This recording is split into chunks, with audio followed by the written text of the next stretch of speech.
आपको यकीन हो रहा है कि आपकी बेटी यहाँ तक पहुँच गई है? वो एक शो में आता है ना, मैं कौन सा शो, मैं अपने मुंह से नहीं बोलना चाहता था। मतलब इंडिया के सबसे बड़े शो में इस वक्त यहाँ पर है।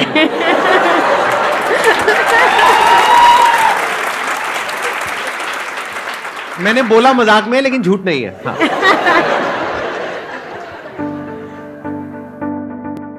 Please give an energetic and warm welcome to the one and only Roshni Mukherjee ji.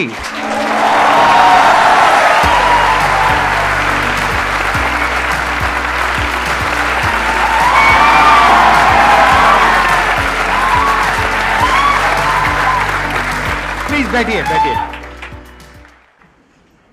I'm falling short of words to express that feeling कि कितने सालों से मतलब आपको देखते हैं वीडियोस में and you know motivating so many people and I could feel that aura while I was on the backstage.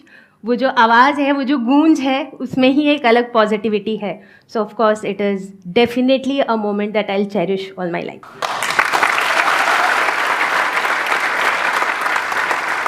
ये टीचिंग लाइन में आप क्यों आए और कैसे आए? अगर ये कहानी मैं शुरू करूँ तो मैं अपने बचपन में चली जाऊंगी.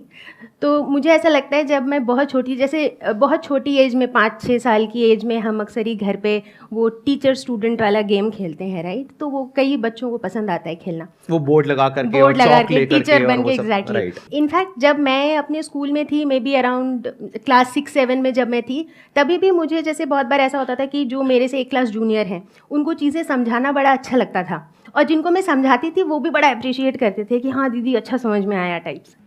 जब मैंने अपनी पढ़ाई ख़त्म की यहाँ पर, उसके बाद मेरी प्लेसमेंट हो गई, तो मैं आईटी इंडस्ट्री में जॉब करने लगी. मैं विप्रो में काम की हुई हूँ, फिर मैं HP ह्यूलेट पकार्ड में मैंने जॉब किया है एज अ क्वालिटी एनालिस्ट. मैं वहाँ पे अच्छा कर रही थी, बट डीप डाउन ना मैं पढ़ाना ही चाहती थी. ठीक है, तो मैं सोची कि क्या करूँ.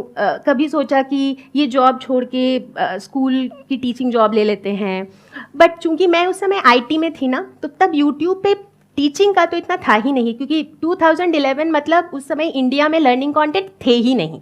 जिस तरह से लर्निंग कंटेंट नहीं था, उसी तरह से पढ़ने वाले बच्चे भी कम थे यूट्यूब पे, क्योंकि उस समय यूट्यूब पे बहुत ज़्यादा बच्चे पढ़ने आते भी नहीं थे. बट चूंकि उस दौरान मैं यूट्यूब का यूज़ करती थी, जैसे ऐसे म्यूज़िक, एंटरटेनमेंट, यही चीज़ों के लिए यूज़ होता था, तो तभी मुझे ये आइडिया आया था कि यूट्यूब पे करके देखते हैं. मैंने कुछ वीडियोज़ डाली, 2-4 व्यूज़ आने लगे कुछ 2-4 हफ्तों में, और उसमें से एक बच्चे ने लिखा था कि ma'am what you could explain in 10 minutes my teacher could not do in a week. उसने क्या सोच के लिखा था उसको तो मैं जानती भी नहीं हूँ, बट वो जो कमेंट था ना, उस कमेंट से मुझे ऐसा लगा कि मतलब कोई ऐसी चीज़ जो सिर्फ मैं अपने पैशन के लिए कर रही थी, शायद वो सच में किसी और को उधर बेनिफिट कर रही है. मतलब आप मानोगे नहीं कि उस दिन ना, मतलब मैं ऑलमोस्ट खुशी से कूद रही थी कि मतलब किसी को इतना अच्छा लगा. Very honestly speaking, that is when I very strongly decided that I wanted to build a free education platform. तो ये बात है 2011 की ही, और उस समय मैं ऑलरेडी थोड़े वीडियोस बनाना शुरू कर चुकी थी, और साथ साथ में आप अपनी जॉब भी कर रहे थे. हाँ, साथ में मैं जॉब कर रही थी. तो मैं सुबह 4 बजे उठती थी वीडियोस बनाने के लिए. तो वो अपने आप में जो है ना, एक अलग जोश था, एक अलग जज्बा था. शुरू हुए 2011 में, बनते रहे. 2014 में मैंने डिसाइड किया कि मुझे जॉब छोड़नी है, मुझे फुल टाइम करना है, ताकि मैं और ज़्यादा बना सकूं. तो इस तरीके से जो है ना मेरा कंटेंट बनता गया. उसके बाद क्या हुआ कि चूंकि मेरे पास वो पूरा कंटेंट था, एक तरीके से आप कह लो कि वो पूरा पैकेज था, and it was all available free of cost. So धीरे धीरे करके जैसे नेशनल डिजिटल लाइब्रेरी, CBSE, ये सारे अप्रोच करने लगे कि हमारे लर्निंग प्लेटफॉर्म में हम आपके कंटेंट यूज़ कर लें क्या. फिर धीरे धीरे करके बहुत सारे NGOs अप्रोच करने लगे कि हम अपने NGOs में आपके कंटेंट यूज़ कर लें क्या. तो ये जो चीज़ें थी ना, एक अलग लेवल की इसमें सेटिस्फैक्शन थी. तो आपने इन सबको फ्री ऑफ कॉस्ट अलाउ कर दिया अपना कंटेंट यूज करने के लिए, या पैसे लिए आपने? नहीं, मेरा तो फ्री लर्निंग प्लेटफॉर्म ही था ना. I understand. आपका फ्री था, लेकिन इन लोगों ने जो आपको अप्रोच किया, आपने उनसे पैसे नहीं लिए. नहीं. एंड आई एम 100% श्योर आपको बहुत सारे ऐसे भी प्लेटफॉर्म्स ने अप्रोच किया होगा जो पेड है, और उन्होंने आपको बहुत बड़ा अमाउंट ऑफर किया होगा. हाँ, रेवेन्यू शेयरिंग तो बहुत लोग ऑफर करते थे. तो आपने वो एक्सेप्ट किया या नहीं किया? नहीं. आज तक नहीं किया? नहीं. हमारे हाउ इज दैट पॉसिबल? क्योंकि एडटेक में मैंने देखा है.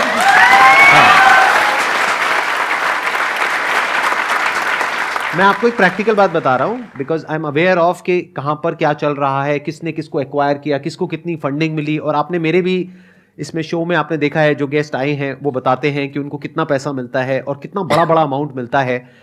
आई एम श्योर आपको कम से कम भी नहीं तो 10-20 करोड़ 50 करोड़ के कई ऑफर्स आए होंगे, if I am not wrong. Offers तो आते रहते हैं, अभी भी आते हैं। करेक्ट। बट आप अभी भी एक्सेप्ट नहीं करते?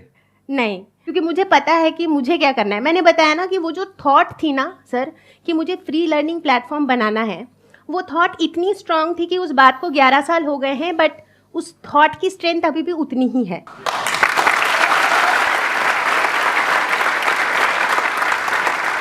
मैं यहाँ पर एक चीज और भी ऐड करना चाहूंगा। आज यहाँ पर लाखों लोग इस वीडियो को देखने वाले हैं। क्या आप ये कॉन्फिडेंस से कह सकते हैं कि फ्यूचर में भी अगर इस तरह के ऑफर्स आपके पास में आएंगे तो आप एक्सेप्ट नहीं करेंगे, इसको फ्री रखेंगे? या अगर कोई बहुत बड़ा ऑफर आया, मानो 10-20 करोड़ का है, 100 करोड़ का, तो आप कहोगे चलो जाने तो, क्या है, कंटेंट ही तो है, क्या फर्क पड़ता है? नहीं, मेरा कंटेंट तो फ्री ही रहेगा क्योंकि मेरा फ्री लर्निंग प्लेटफॉर्म है। मैं इस फ्री लर्निंग प्लेटफॉर्म से कभी भी हटने वाली नहीं हूँ। That I am very sure of. चाहे कुछ भी हो जाए, चाहे कुछ भी हो जाए, प्लेटफॉर्म मेरा फ्री ही रहेगा। ये होती है spirit. Let's give a big round of applause for her.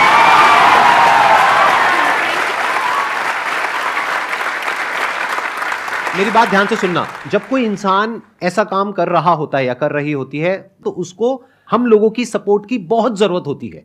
तो we should all appreciate such a person जो इतना सेल्फलेसली एक काम को कर रही है। बहुत बड़ी बात है। जहां पर के एडटेक स्पेस में क्या हो रहा है आप शायद सपने में भी नहीं सोच सकते हो कि लोग कितना कितना पैसा कमा रहे हैं। वहां पर ये चाहे तो कितना भी कमा सकते हैं। 2 मिलियन सब्सक्राइबर्स कम नहीं होते हैं और 2011 से ये कर रही हैं और कंटेंट पूरा है इनके पास में। हजारों वीडियोस हैं। आई थिंक आपकी 6-7 हजार वीडियोस हैं। हाँ। अगर ये अपना कंटेंट एज इट इज उठा करके किसी प्लेटफॉर्म को दे दें आज, तो I am sure you will be able to get a very good amount. But आप कह रहे हैं कि सिर्फ आज नहीं, फ्यूचर में भी मैं ऐसा नहीं करूंगी। हाँ, ऐसा तो मैं नहीं करूंगी, वो तो मैं बिल्कुल श्योर हूँ कि ऐसा कुछ भी कभी भी नहीं होगा। ये फ्री लर्निंग प्लेटफॉर्म ही रहेगा। तो बेसिकली अभी तक की जो स्टोरी थी ना, ये तो बस ये स्टोरी थी कि हाउ आई स्टार्टेड और कैसे ये प्लेटफॉर्म बना। आई एम सॉरी, मैं आपको बीच में इंटरप्ट कर रहा हूँ। हाँ, बिल्कुल। क्या आप इसके साथ साथ में कुछ कोर्सेज भी सेल कर रहे हैं? नहीं, कोर्सेज भी सेल नहीं कर रहे हैं? नहीं। तो आपका रेवेन्यू मॉडल क्या है? सिर्फ जो एडसेंस से आता है वो और थोड़ा बहुत स्पॉन्सरशिप? हाँ, राइट।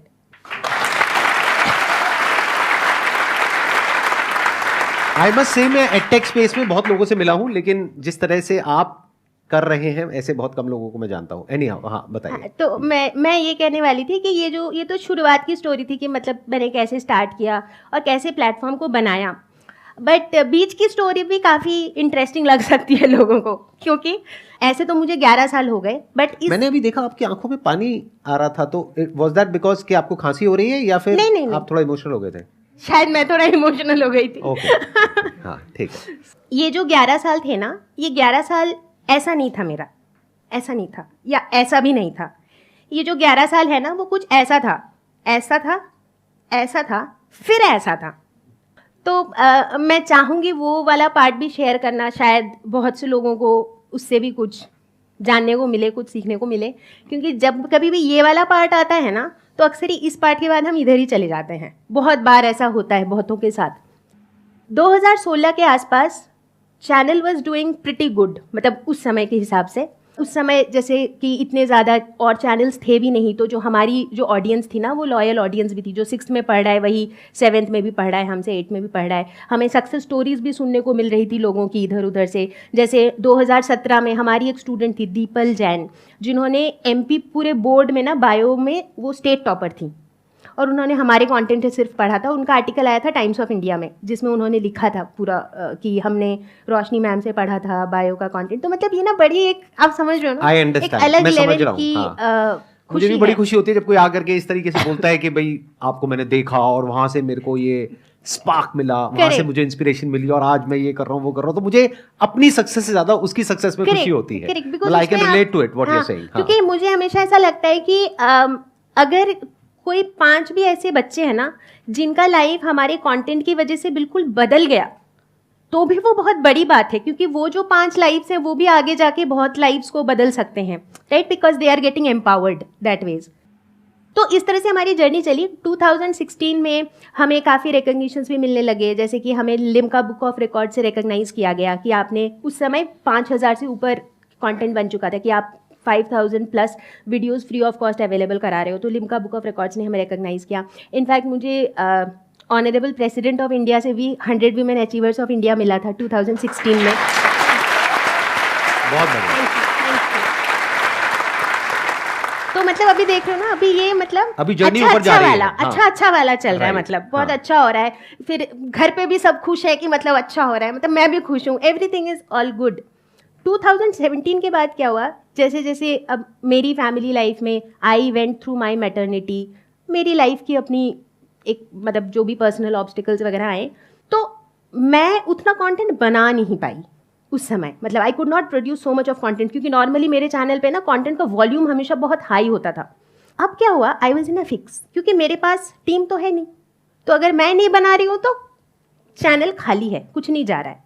मीनवाइल समहाउ वो वाला जो टाइम था ना, वो 2017-18 जैसे शायद आप लोगों को भी पता हो, उस दौरान बहुत सारे लर्निंग चैनल्स आ गए, जिनमें से बहुत से चैनल्स आज की डेट पे बड़े बड़े एडटेक्स भी बन चुके हैं। वो वाला ही फेज़ था जब जियो का भी पेनिट्रेशन हो चुका था, तो इंटरनेट की जो एक्सेसिबिलिटी है वो भी बढ़ गई थी, बहुत लर्निंग चैनल्स आ गए थे, तो बेसिकली कॉम्पिटिशन काफ़ी बढ़ गया था। But at the same time मुझे ये भी दिख रहा था कि मेरा चैनल का जो ग्राफ है ना वो नीचे जा रहा है, वो मुझे दिख रहा था। But I was not having a choice at that time, मतलब मेरे पास कोई चॉइस नहीं था, क्योंकि मेरे पास और तो कोई था नहीं बनाने के लिए। तो वो जो फेज़ था ना, सच पूछो तो it was very disappointing, disheartening, discouraging, क्योंकि मतलब आप समझ रहे हो ना कि आप यहाँ से यहाँ गए थे, उसके बाद आपको दिख रहा है कि वो नीचे आ रहा है। तो वो जो टाइम है ना, that is the time I think we need to be the strongest, जब हमको ये सोचना है कि व्हाट नेक्स्ट, मतलब मैं आज तो कुछ नहीं कर पा रही हूँ for what ever reason, but मुझे आगे क्या करना है। तो मैं इस बात के लिए बहुत ज़्यादा डिटरमिन्ड थी कि ठीक है, ये एक मेरा फेज़ है, बट मैं वापस आऊँगी, और जब मैं वापस आऊँगी तो मैं ऊपर ही जाऊँगी।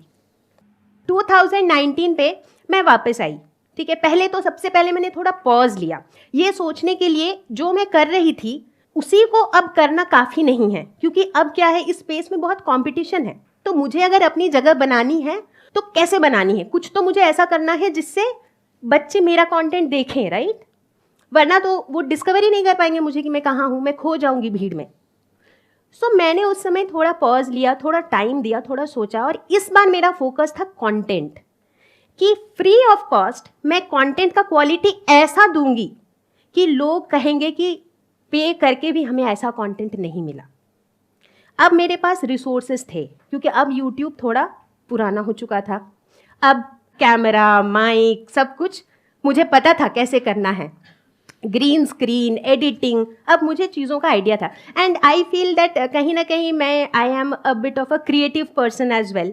तो जैसे ना मुझे इस तरह की चीज़ें सोचनी अच्छी लगती है कि अच्छा मुझे ये बताना है तो मैं कैसे बता सकती हूँ, इसको ऐसे बता सकती हूँ, मतलब आप समझ रहे हो ना। I generally try to think कि इसको कैसे समझा सकते हैं, इसमें क्या कर सकते हैं, कि इसको स्टोरी फॉर्म में या एंटरटेनिंग वे में कैसे बताया जाए। तो I generally spend some time doing that. And वो जो फेज था ना, उस समय मैंने चीज़ों को काफ़ी डिफरेंटली प्लान किया।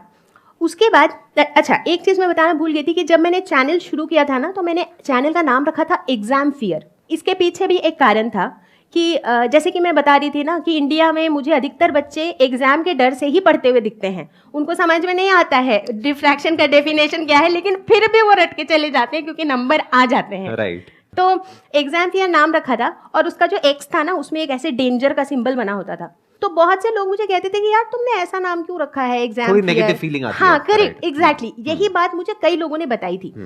तो मैंने जो है ना पूरा नाम चेंज कर दिया और मैंने इसको लर्नो हब बना दिया, because end of the day मेरा जो मेन फोकस था that was to make learning engaging, ये मेरा मेन मुद्दा था इस बार। अब क्या हुआ, जो मेरा कंटेंट का जो फॉर्मेट था ना वो कंप्लीटली चेंज हो गया। अब जो है मैं ग्रीन स्क्रीन पे, इससे पहले तक जब मैं पहले बनाती थी तो उसमें मैं नहीं दिखती थी, मेरे पास कैमरा वगैरह का कोई सेटअप वगैरह था नहीं, तो वो पीपीटी वाली वीडियोस होती थी जिसमें ऑडियो आ रहा होता था और मैं वो पेन टैबलेट से लिख रही होती थी। मेरा वीडियो का वॉल्यूम इसके बाद बहुत हाई नहीं रहा, बट वो जो वीडियो की जो क्वालिटी थी ना उस पर मैंने बहुत ज़्यादा फोकस किया। And and of the day उसका मुझे रिजल्ट भी मिला। वो वन शॉट सीरीज़ जो है वो इतनी चली, बच्चों ने बोला कि हमने पेड कोर्सेज ले रखे। मतलब वैसे भी ना इंडिया में तो सर ये भी है ना कि पेरेंट्स को लगता है कि फ्री का है, फ्री में हम रिलाई करें क्या, पर्सनली मैं बहुत से ऐसे बच्चों से मिली हूँ जो कहते हैं कि उन्होंने कहीं पे भी पेड अपना ज्वाइन कर रखा था, चाहे ऑफलाइन इंस्टीट्यूट हो या ऑनलाइन कोर्सेज हो, बट वो कहते हैं कि हमें ना उधर समझ में नहीं आया, फिर हमने वन शॉट वीडियो देख के ही समझा। तो मतलब वो चीज़ें होती रहती हैं। मतलब पैसे किसी और को दे रहे हैं लेकिन काम आप कर रहे हैं। तो इसीलिए ना हमारे वीडियोस का एक टैगलाइन होता है, कॉन्सेप्ट होगा क्रिस्टल क्लियर। ठीक है, मतलब generally that has become a tagline now. जब भी मैं वीडियो शुरू करती हूँ तो मैं कहती हूँ कि ये वीडियो देखने के बाद कॉन्सेप्ट होगा क्रिस्टल क्लियर। तो जब बच्चे लिखते हैं ना कि कॉन्सेप्ट हो गया क्रिस्टल क्लियर, तो मतलब कहीं ना वो एक सेटिस्फैक्शन भी है कि मतलब बच्चों को चीज़ें समझ में आ रही हैं। डीप डाउन जो आप कह रहे हो, I strongly believe in that education must be free for all. Only then is going to be a level playing field. चाहे कोई अमीर का बच्चा है चाहे गरीब का बच्चा है, एजुकेशन फ्री होनी चाहिए। मतलब एजुकेशन का मॉडल ये होना चाहिए जो पहले होता था एक समय पर, कि गुरु दक्षिणा वाला, कि अगर आपके पास में पैसा है देने के लिए, 1 रुपए है, 10 रुपए है, 1000 रुपए है, 10,000 रुपए है, आप दे दो। लेकिन अगर आपके पास में नहीं है तो आपको नहीं रोकना चाहिए आगे बढ़ने से। Exactly. तो एटलीस्ट आपके जैसे कुछ लोग और होने चाहिए जो अपने सेल्फिश इंटरेस्ट को हटा करके, सोचो कितने राजा महाराजा, कितने लोग, कितने आए कितने गए, कोई याद है क्या? बट आज इन्होंने जो शेयर किया है यहां पर, आई मस्ट से दैट के you will be remembered for ever.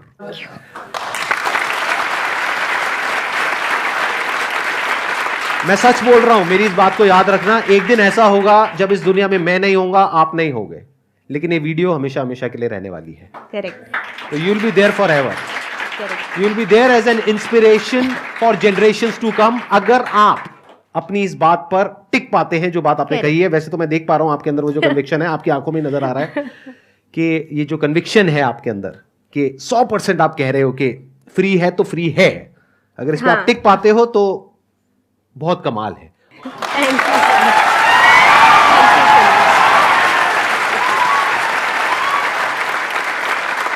Thank you so much for coming यहाँ पर। Thank you so much for inviting me. मतलब द संदीप माहेश्वरी ही मैं कहूंगी से मिलना ही अपने आप में एक एक्सपीरियंस है, and I got that experience today.